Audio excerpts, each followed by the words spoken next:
Hello everybody, this is Shannon, also known as Cards by Shannon Lee on the interwebs, here for the Cat Scrappiness YouTube channel. Today I'm going to play around with some alcohol inks and some die cuts. So I'm going to share, starting with the alcohol ink backgrounds that I'm going to create. I'm using, this is 100% polypropylene.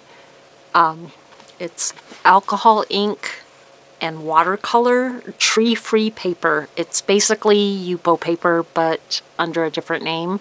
Yupo paper, I'm not sure it's a brand name, or if, I don't know about that. The other supplies, I have this little blower thingy you squeeze and it blows air. It's not a name brand. I'm not sure where I got that actually. I think I got it on Amazon. Also use blending solution. This is alcohol ink blending solution. Let me get the brand that I'm using. It's this Pixis alcohol blending solution.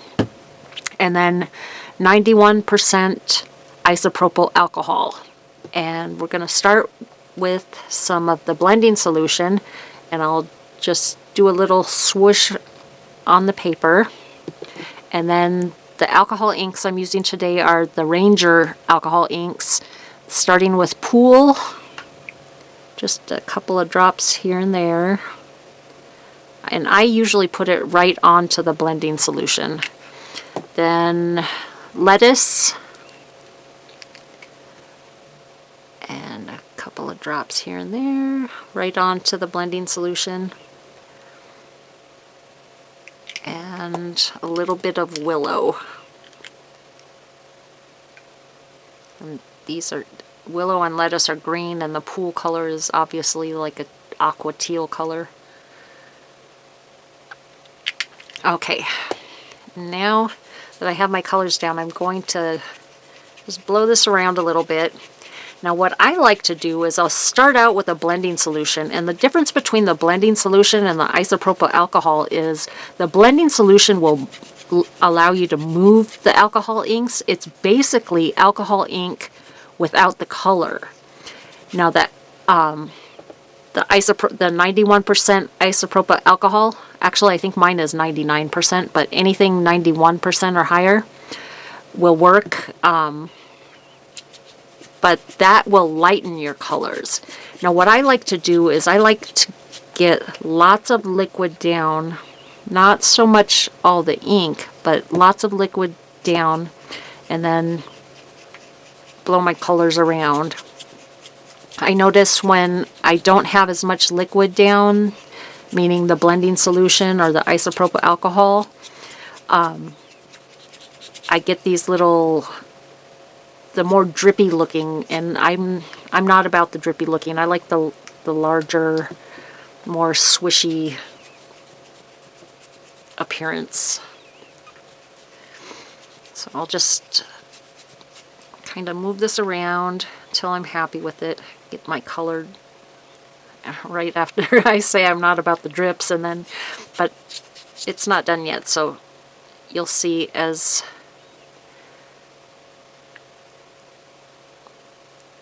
I move this around some, that I want to try to cover my entire background without mixing everything up too much. I'm going for an aqua greenish looking background, and I'll show you why after we finish all the backgrounds. I have die cuts, and there's one specifically that I want for this green background. So I think we need a little more aqua or Pool. And we'll add, so I can't remember if I mentioned that the isopropyl alcohol will lighten the color, whereas the blending solution won't lighten the color as much. It will move the color more. And once I get it to where I have the colors that I like, then I'll just try to blow the air to try to dry my background. Not so much move it around. I'm happy with the way this looks. Just use the air to evaporate that alcohol. Try to dry it without getting the little drippy marks anymore. I'm content with how this looks. So this is still evaporating the background. And after this one, I'm going to speed this up and let you listen to some music while I create the rest of the backgrounds. One thing that I didn't mention yet is that I'm going to use, this is Deco Foil transfer sheets, and the color is gold. Imagine that. And once I can still see there's a little bit of moisture on there, but it's most of the shine has gone, then I will take the transfer sheet and I'm going to just kind of dab it on some of the wetness, and it will take that gold right off the transfer sheet and will stick. It's kind of a hit or miss, not really consistent of where it will grab, but it gives it a nice marbled look. And I'll just dab that around, and I have cut these. I've been playing around with alcohol inks for most of the day today, so I've been using the same paper, but if you notice there's green on the back of this, that's why I'm using it on this particular piece on this particular background, because I know that if I'm not going to make mud with this piece of transfer foil. Okay, so this one is good, and I have some moisture on the back of it, so I'm going to just grab a paper towel or a piece of scratch paper to lay it on so I can let that finish drying. And I have, off camera, I have a rag and a pump bottle of hand sanitizer, and I'm just going to use that to clean up my little mat here. Wipe that down and dry that off. And let's switch colors. Close my bottles, but I'm going to bring in another piece of the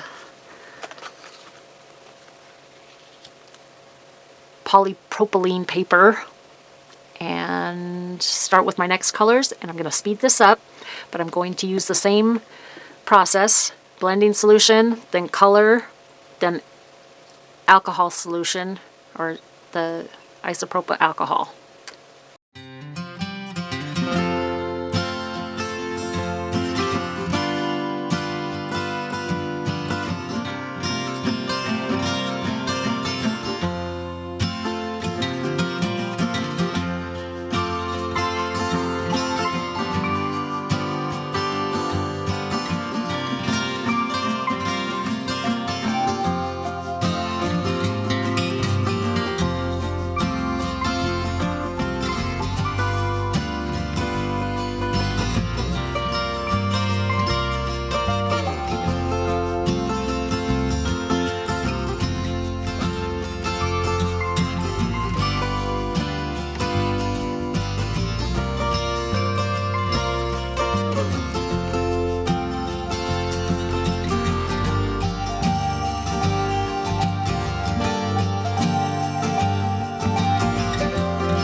One thing I forgot to mention is that if you put the foil down onto your background panel before it's dry all the way, you can smush some of your ink.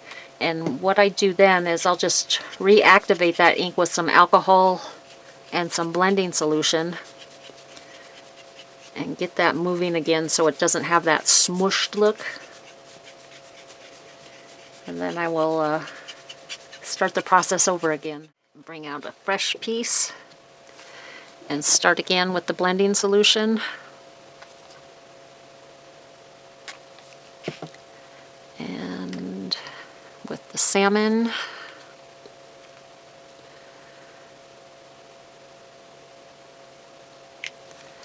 a little bit of watermelon,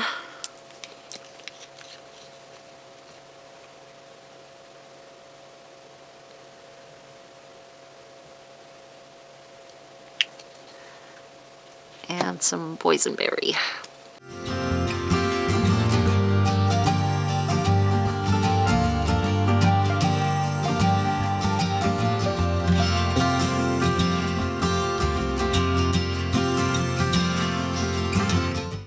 And another thing to keep in mind when you're mixing colors is if you stay on either side of a color on the color wheel, you shouldn't make mud. So this is kind of an orangey peach, an orangey red, and then a violet. And since they're very close to each other on the color wheel, they'll mix together and make secondary and tertiary colors without creating mud. Or not too much mud.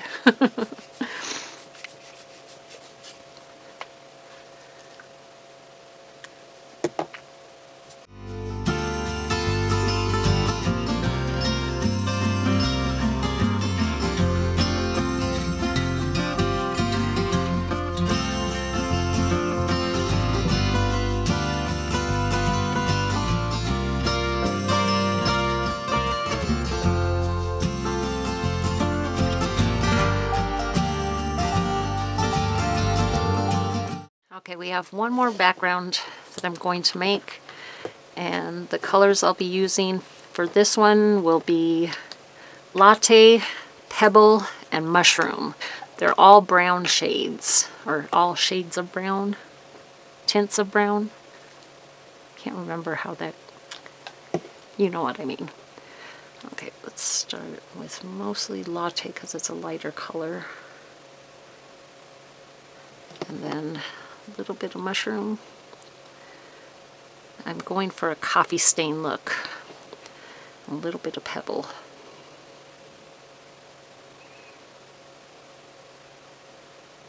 There we go. Blow that around a little bit. Let that stain the paper. Or the plastic, I should say.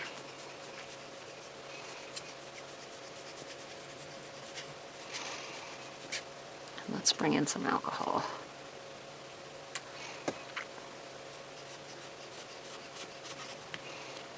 Let's get this moving a little bit more. So I'm blowing it around the paper for days and days.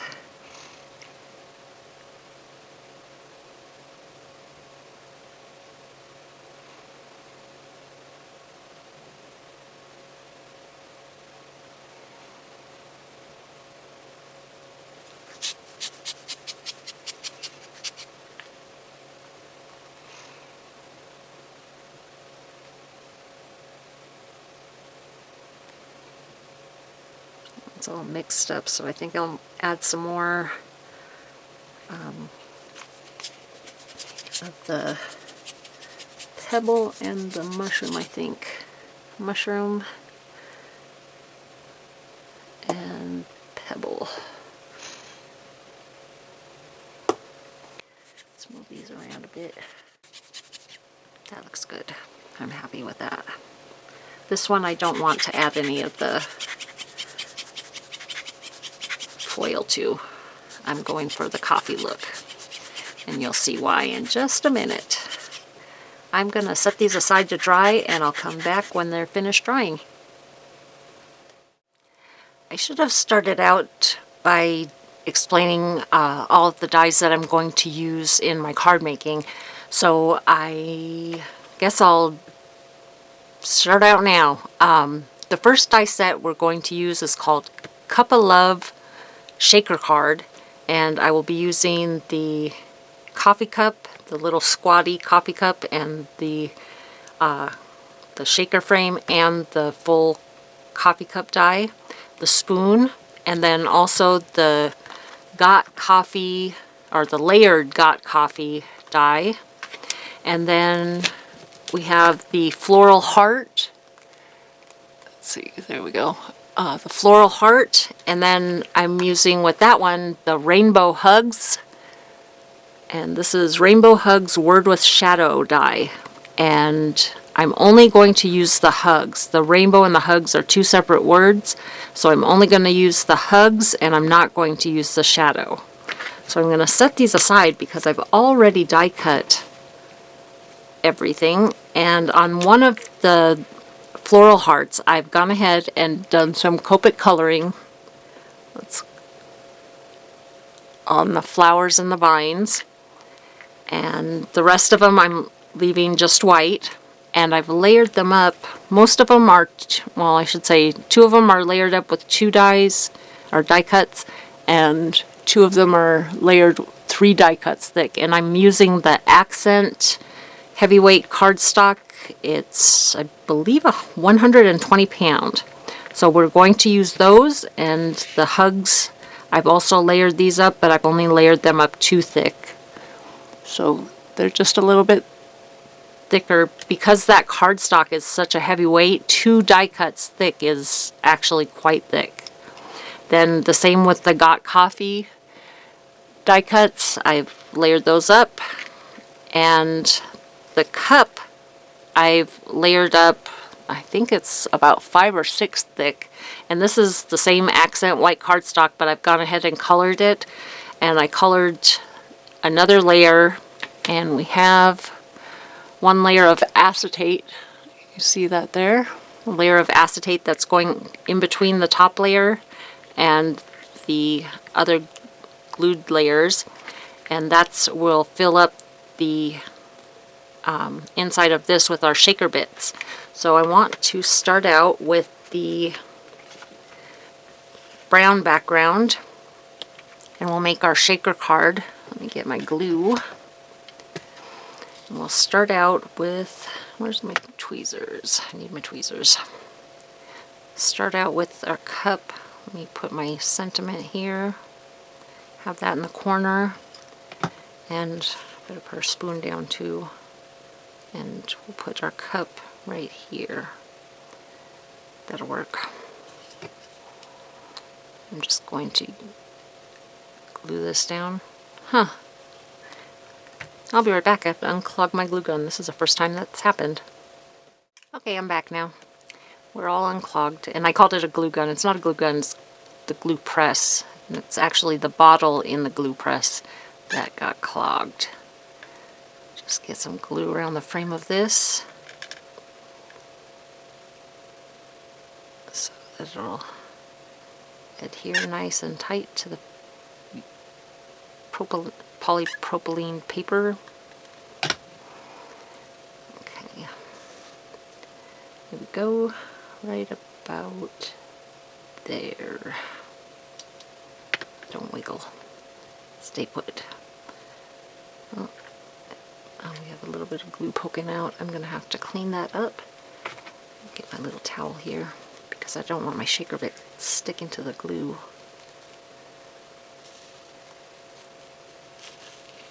Just a little bit on the outside too. Okay, we'll let that dry, and while that's drying there, glue down our sentiment and our spoon. And when I do my sentiment, I always do the little tail at the beginning and the end, and then in between I will do just the largest portions, the largest areas with glue.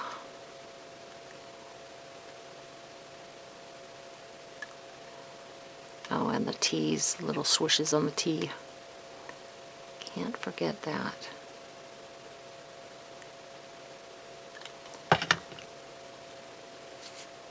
A little fuzz.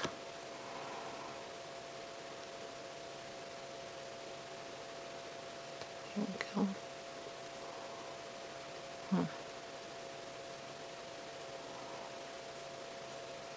And our spoon. I'm going to speed this up since watching me glue everything down is kind of like watching paint dry or water boil.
use a Nuvo Aqua Shimmer pen in clear.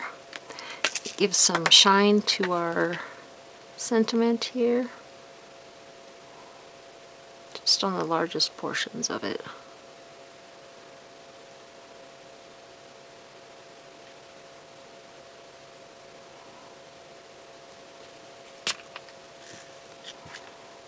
Yep, that works. And same with the cup here.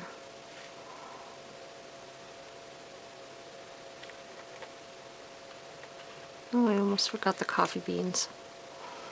My scrap paper.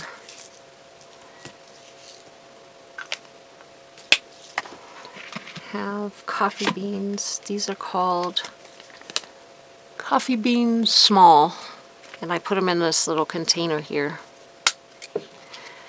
And because these are so large, see the dimension there is on these beans, I will have to hand deliver this card. Not to mention the coffee cup is very thick. I'll probably create a box for this card. There we go. I wonder if I can pick it up with my little tool. Let's see. Yep, that works. Use a lot of glue. Oh, come on. Okay, that's not working anymore.